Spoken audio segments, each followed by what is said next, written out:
Okay, Judges chapter 8.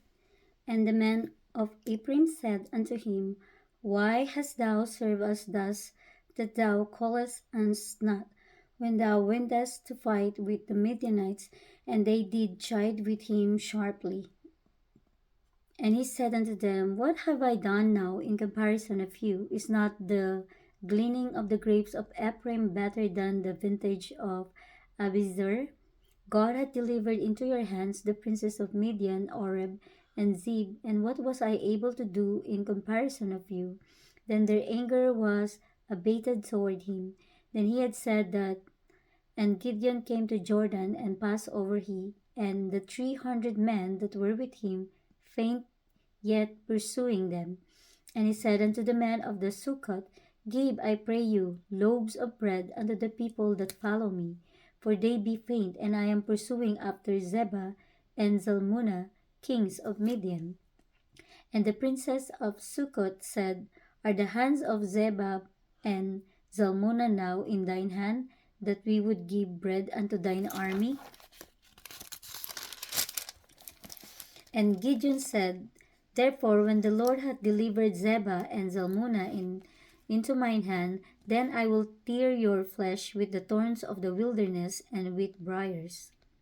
And he went up thence to Penuel, and spake unto them likewise. And the men of Penuel answered him, as the men of Sukkot had answered him. And he spake also unto the men of Penuel, saying, When I come again in peace, I will break down this tower.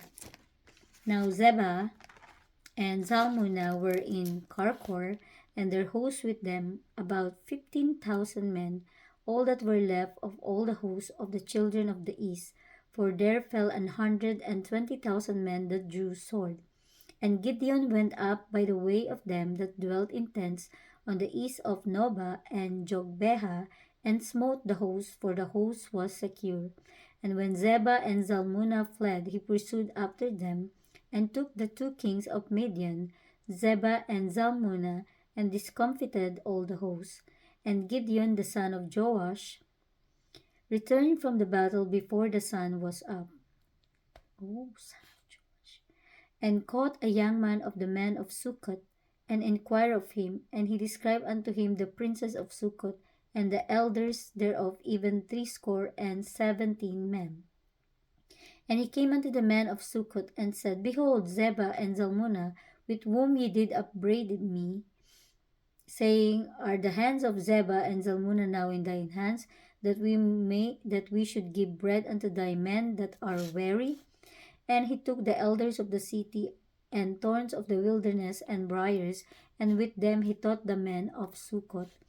And he beat down the tower of the Penuel, and slew the men of the city. Then said be unto Zebah and Zalmunna, What manner of men were they whom you slew at Tabor? And they answered, As thou art, so were they. Each one resembled the children of a king.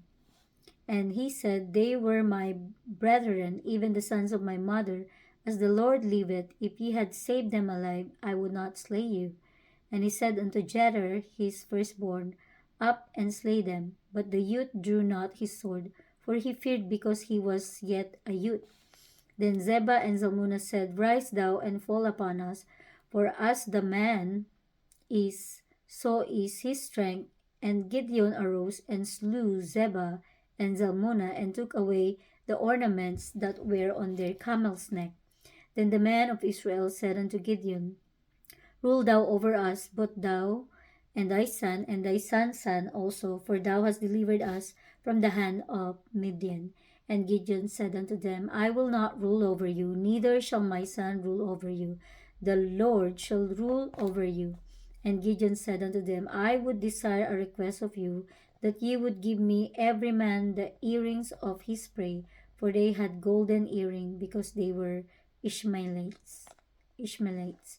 And they answered, We will willingly give them. And they spread a garment, and did cast therein every man the earrings of his prey. And the weight of the golden earrings that he requested was 1,700 shekels of gold, besides ornaments and collars and purple raiment that was on the kings of Midian, and beside the chains that were about their camels' neck. And Gideon made an ephod thereof, and put it in his city, even in Ophrah. And all Israel went thither a warring after it, which things became a snare unto Gideon and to his house. Thus was Midian subdued before the children of Israel, so that they lifted up their heads no more. And the country was in quietness 40 years in the days of Gideon. And Jerubbaal the son of Joash went and dwelt in his own house. And Gideon had 70 sons of his body begotten, for he had many wives. And his concubine that was in Shechem, she also bare him a son, whose name he called Abimelech. And Gideon the son of Joash died in a good old age, and was buried in the sepulchre of Joash his father in Ophrah of the Abizarites. And it came to pass, as soon as Gideon was dead, that the children of Israel turned again and went a warring after Baalim, and made Baal Berith their god. And the children of Israel remembered not the Lord their God, who had delivered them out of the hands of all their enemies on every side. Neither shewed they kindness to the house of Jerubbaal, namely Gideon, according to all the goodness which he had shewed unto Israel. So Jerubbaal is also named Gideon.